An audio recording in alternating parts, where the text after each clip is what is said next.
चुनयुचन ने बग्गी से कहा कि अधिक पीले टैग प्राप्त करना असंभव होगा और उन्हें अपनी टीम में शामिल होने की पेशकश की। बग्गी ने बिना सोचे समझे मना कर दिया और तभी को वांगहोर आ गया। मुझे नहीं पता था कि 5वां कैडेट आपको चाहता था। क्या यह प्रतिस्पर्धा के कारण है? इन सभी कैडेटों में भी बग्गी एक प्रतिभाशाली व्यक्ति थे। चुनयुचन सिंहासन का उत्तराधिकारी बनना चाहता था, इसलिए वह अधिक प्रतिभाशाली व्यक्तियों को चाहने के लिए बाध्य था। हालांकि को वांगहोर को आश्चर्य हुआ कि बग्गी ने भविष्य के सबसे संभावित नेता के प्रस्ताव पर भी विचार नहीं किया। उद्धरण चिन्ह ... कोई बात नहीं, क्या मायने रखता है कि हमारे पास पीला टैग नहीं है और हमारे हाथ बंधे हुए हैं। धिक्कार है। बग्गी ने मुक्के से जमीन पटक दी। अभी तक पीले टैग पर हाथ रखने के केवल 2 तरीके थे।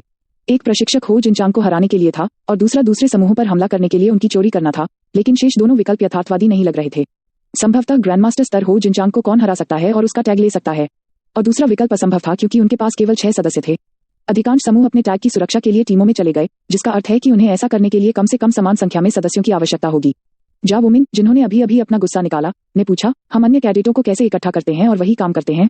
को वांगहोर ने इसके बारे में सोचा और अपना सिर हिला दिया। अगर हम अतिरिक्त साथियों को इकट्ठा करते हैं तो हमें उन सदस्यों को स्वीकार करना होगा जो केवल हमारा फायदा उठाना चाहते हैं, न कि उन लोगों को जो हमारे गुरु के तरीकों का पालन करना चाहते हैं। अगर वे दूसरे कैडेटों से मदद चाहते थे तो उन्हें इसके बदले उन्हें कुछ और देने की जरूरत थी। बहुत सारे कैडेट थे जिनके पास अभी तक टीम नहीं थी, इसलिए उन्हें भर्ती करना आसान था, लेकिन इसका मतलब था कि उनकी टीम ऐसे सदस्यों से भरी होगी जो चुनयुवुन के भविष्य के मार्ग का अनुसरण करने के लिए तैयार नहीं थे। हम सभी सदस्य वांगहोर से सहमत लग रहे थे, लेकिन वे सभी निराशा में डूबे हुए थे। जैसे ही उनके सभी चेहरे धुंधले हो गए, को वांगहोर चिल्लाया, हम बस हार नहीं सकते। बग्गी ने फिर निराशा से भरी आंखों से देखा। और क्या करूं? उद्धरण चिन्ह ... अभी भी एक ही रास्ता है। यदि आप वरिष्ठ प्रशिक्षक के टैग के बारे में बात कर रहे हैं तो मुझे यकीन है कि आप जानते हैं कि यह संभव नहीं है। बग्गी जानता था कि हो जिनचांग कितना शक्तिशाली था क्योंकि उसने खुद उस आदमी से लड़ाई की थी। वह कोई ऐसा व्यक्ति नहीं था जिसे एक सामान्य कैडेट हराने की हिम्मत करेगा। यहाँ तक उन राजकुमारों ने भी हो जिनचांग से लड़ने से परहेज किया। हमारे पास अपने मालिक पर भरोसा करने के अलावा कोई विकल्प नहीं है।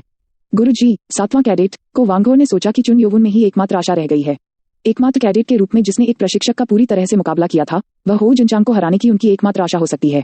शायद वह कम से कम टैग लेने में सक्षम होगा, और अगर वो विफल रहता है, फिर उनका अनुसरण करने का मेरा निर्णय भी विफल हो जाता है। बग्गी फूट कर मुस्कुराया। जैसा कि वांगहोर ने कहा, अगर चुनयुवुन ने उन्हें कोई चमत्कार नहीं दिखाया तो वे तीसरे परीक्षण में स्वतः विफल हो जाएंगे। क्या उनके पास एकमात्र उत्तर चुनयुवुन की प्रतीक्षा कर रहा था? तभी हुबोंग ने ओहजोंग को अपनी पीठ पर फहराया। सभी ने हुबोंग की ओर रुख किया। मैं ओहजोंग को चिकित्सा कक्ष में लाऊंगा, मैं सहायता करूंगा। जा वुमिन उठ खड़ा हुआ और हुबोंग के पास गया, और हुबोंग ने निराश स्वर में वांगहोर से बात की। उद्धरण चिन्ह ...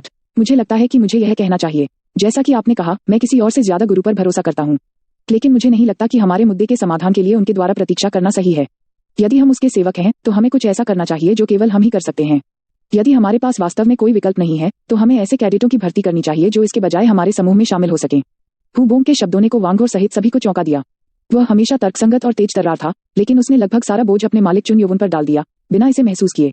हुबोंग सही था, उन्हें कम से कम किसी चीज के लिए तैयार रहना चाहिए। ओह, क्या मैं बहुत दूर चला गया?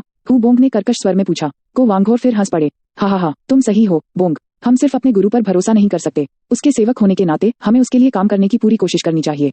हुबोंग, आप निश्चित रूप से उसके सबसे अच्छे नौकर हैं। वांगहोर हंस पड़ा। बग्गी, जा वुमिन और माचल ने भी सहमति में सिर हिलाया। यह वैसा ही था जैसा हुबोंग ने कहा था। अगर उन्हें अपने मालिक पर भरोसा है तो उन्हें अगले कदम के लिए तैयार रहने की पूरी कोशिश करनी चाहिए। हम बैठे बत्तखों की तरह इंतजार करते अगर यह तुम्हारे लिए नहीं होता। हुबोंग, ये सही है। हुबोंग ने शर्माते हुए अपना सिर खुजलाया, और इसके साथ ही इस इवेंट ने टीम को और भी मजबूत बना दिया।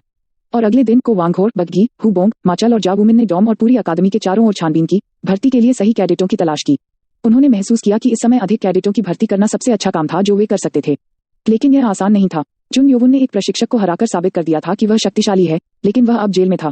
हो जिनचांग के हाथों में एकमात्र टैग शेष होने के कारण कोई भी चुनयुवुन के समूह में शामिल होने के लिए तैयार नहीं था, क्योंकि ऐसा लग रहा था कि उनके पास कोई मौका नहीं था। 5 सदस्यों ने हार नहीं मानी और कैडेटों की तलाश जारी रखी। हुबोंग ने उन्हें मनाने की कोशिश करने के लिए विभिन्न कैडेटों से भी मुलाकात की, लेकिन यह आसान नहीं था। जैसे ही हुबोंग कई बार खारिज किए जाने के बाद भारी कदमों के साथ घूमा, उसने भीड़ से आने वाली आवाजें सुनी। तो क्या कुछ घटित हुआ? हुबोंग फिर उस इलाके में गए जहां लोग जमा थे। यह प्रशिक्षण मैदान पर मंच के बीच में था और मुख्य भवन जहां कैडेट कुछ देख रहे थे।